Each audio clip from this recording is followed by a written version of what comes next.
Hello once again, it's Mr. Pete, your YouTube shop teacher.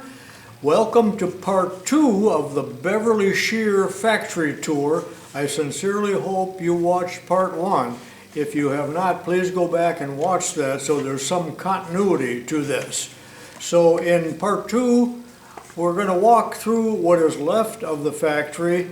It's very disorganized and dismantled because Miles is remodeling this to become his studio and workshop to make brass instruments. So that's why it's a bit of a mess. He has put in new lighting, so the LED lights are pretty bright, so we have good lighting at least on the main floor. So let's get started and walk through. Again, it's a little bit choppy in terms of my footage and what I talk about and what I show, but I still hope you enjoy it and stick with me. That's the first thing I'm going to do when I get at home. Well, you know? I know. Will that turn? Yep. Oh, no, not quite. That'd be too stiff. Yeah, this one's tight. Get her pliers. And that saw would mount on this machine in place of this head. And what's the make on this? The Rockford. Kind of hard to make out. I think it was 20. So this is what is left of the Beverly Shear Company. So is this one? They have 5 now. Andrew's taking them out. Which is why. He's already stripped extra. Yeah. Before he pop it. So this is one of them you want.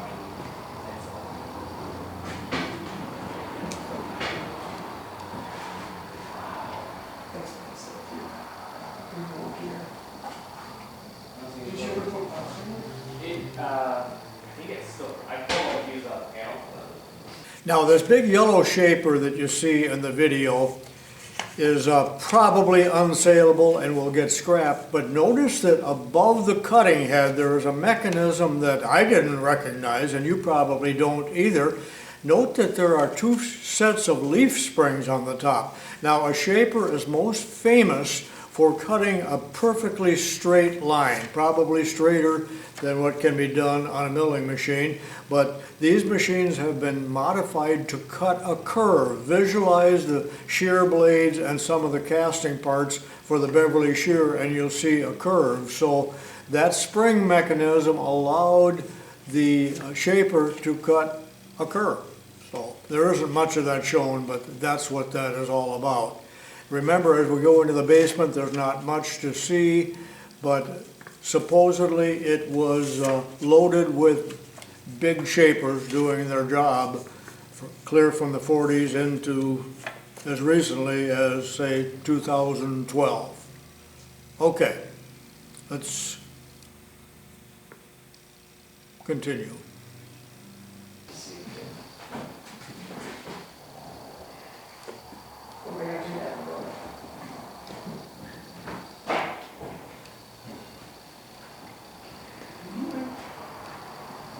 Oh, this is the belt tensioner there. That will knock this over where. Yeah. So that's like a fusion over too? Yeah. They were not using this one. The main one, they used the yellow one over there with the gantry back and the one.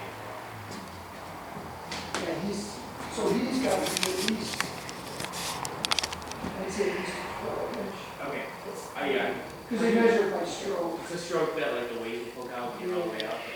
And this is what they actually made here, the Beverly Throatless Shear. That's a B3. I mean, the 7 inches are still good spots. Sure. You know, 10 inches are nice. The bigger they get, the harder they are to sell. But this is still pretty treated it a little bit. There's the heat treating department. Rolling gets hard too. It is. Getting it up to the skates is hard too. You know? We'll see. This usually when this way. See, I mean, you can work with it. So I think.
inside slaughter.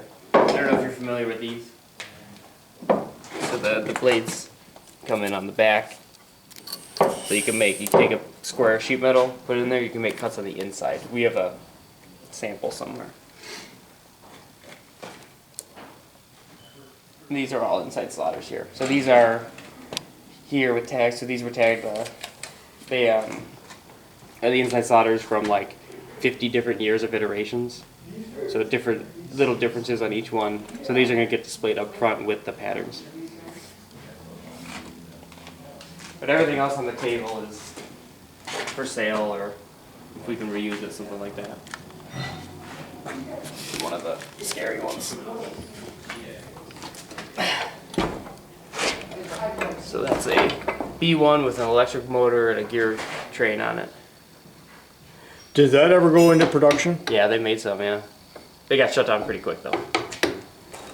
Why? Occupational OSHA did not like it. OSHA didn't like it. No. Same with the pneumatics. But they're dead useful, the pneumatics. And Yeah. OSHA does not like it. But just too dangerous probably to fiddle with. This very small room, almost the size of the closet, was their engineering department. Must have been pretty depressing working in there. And I just took a quick scan around, and then it became aware to me Miles did not want us to see social security numbers of people from these old payroll books, although these went back to the 40s, some of them. So everything was there and had not been destroyed, which is pretty amazing. But that's long before the days of CAD or any kind of aids for drafting. It was all spreading lead, and there were beautiful inked tracings as well. So here's the engineering department, a little bit different than what we're used to seeing. Some various samples and prototypes. Yeah, those are one of the casters they used.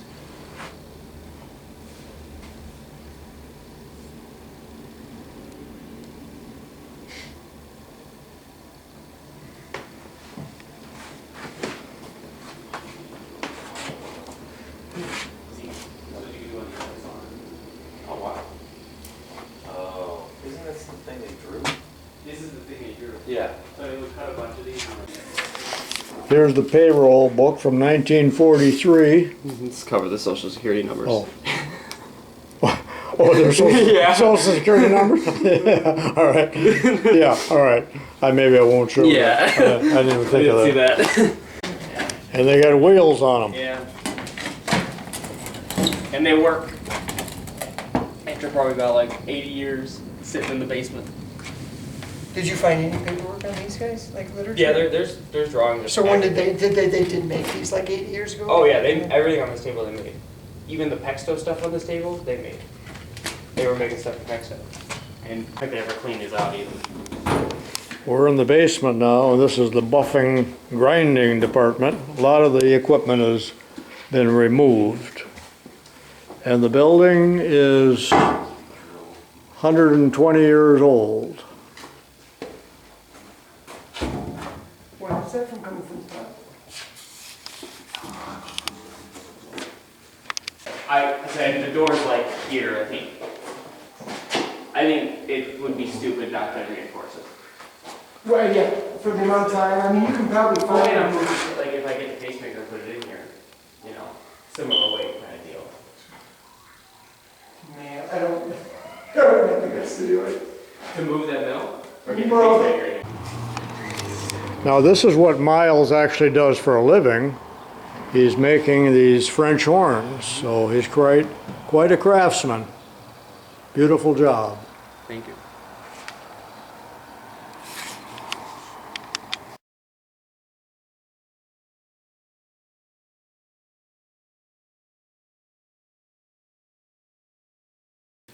And here the men are loading the last of the Beverly Shears. Matt has purchased them. Some of these will be for sale at Lost Creek Machinery should you be interested. And remember that about 15 minutes from now, we have like a major blowout on Route 80. It sounded like a cannon going off, but since they were duals on the rear end, we limped home and made it safely. Matt is a good driver.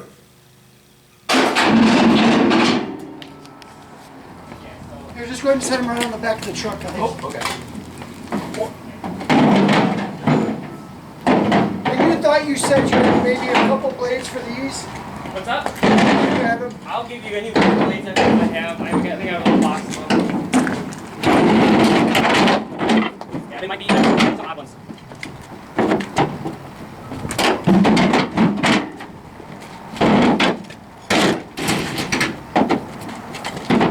Oh, that wood one too, right? The wood one? Oh yeah, sample out. It's probably worth it too. Some of those cranks. So I have a copy of the original. Some of them really great. Oh, really? Sorry, you didn't those? No, that's just clear. I met the guy in Chicago who's talking for and he came in and bought him plates and stuff and then he bought the crank. I didn't even remember. I threw it out. I thought I ripped off.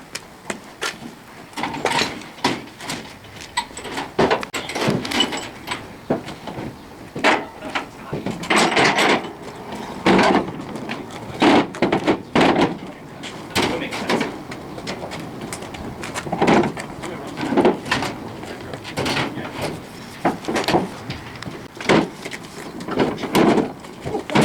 Okay, take them, Miles? Oh, you didn't take them? They didn't take them? Oh yeah. Because they could have. Sure. Yeah, well, they were kind of weird about stuff. They really wanted the building to be preserved, and they wanted the stuff not to get thrown out, but they didn't want to deal with it. You know. I think Yeah, about because that's my work. Oh, yeah.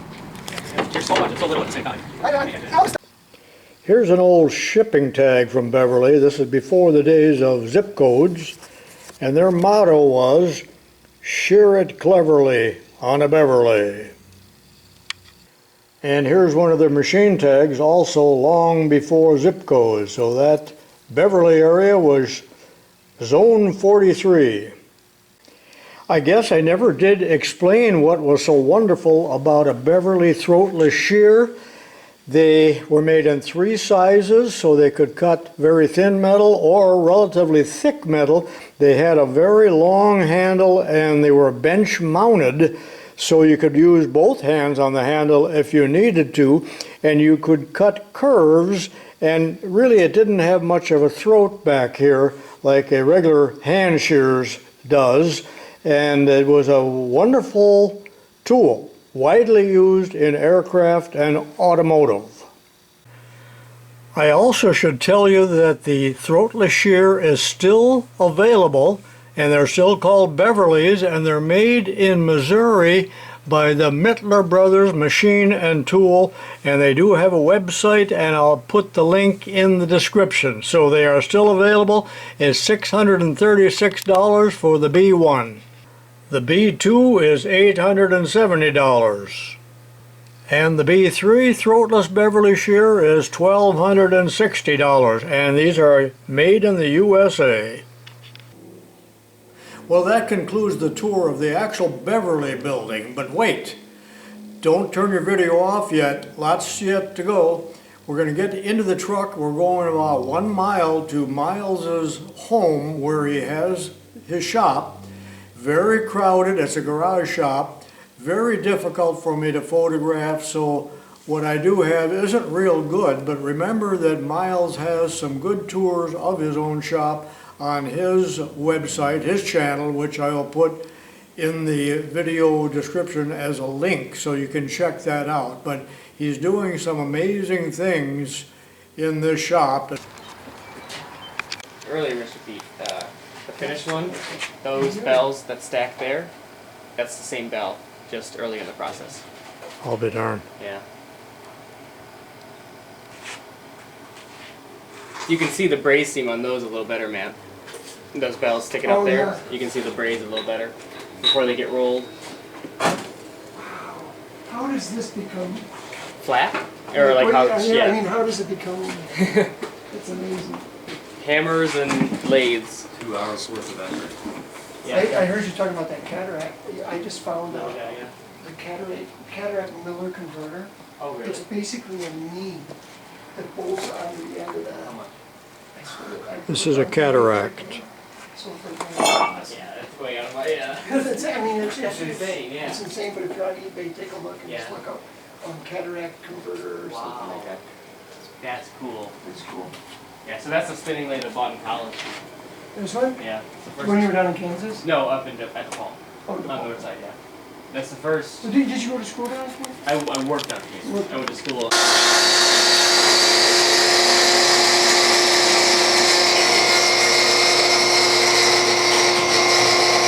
This is for drawing the tubing? Tubes, yeah.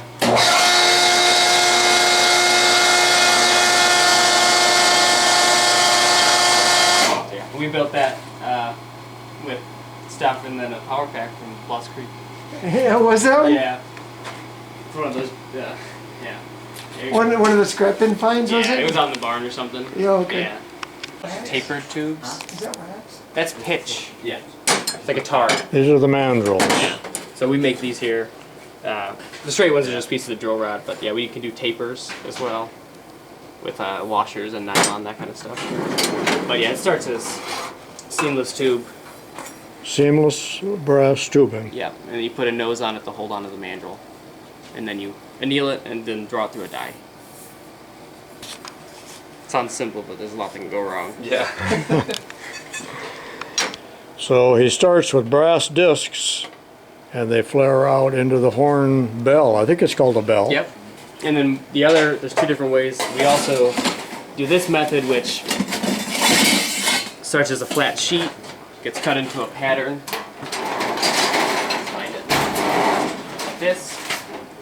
Gets folded over, and that's a brazed seam, so bronze, and then hammered out. I think I've watched a video on that. It looks very intricate. So it's very, very easy to mess up, so it takes a lot of practice, but makes it a very cool instrument. Moving stuff around to make it work. Yeah. Oh, there's a Yeah, there's the welder. It looked a lot bigger on video before it came in. Yeah, I tell people that it's 600 square feet. Or sorry, 400 square feet, and they're like shocked. Yeah. Because they think, I think I'm in a space that big right now. And they think also I'm like 60. Well, Kyle, people say that to There's you the too, spinning right? lathe. Yeah, there's some spinning tools. That's the first lathe I ever bought. And I called my mom. Well, that concludes the factory tour. I hope you enjoyed it. Thank you to Miles for taking us through it and preserving some of the past.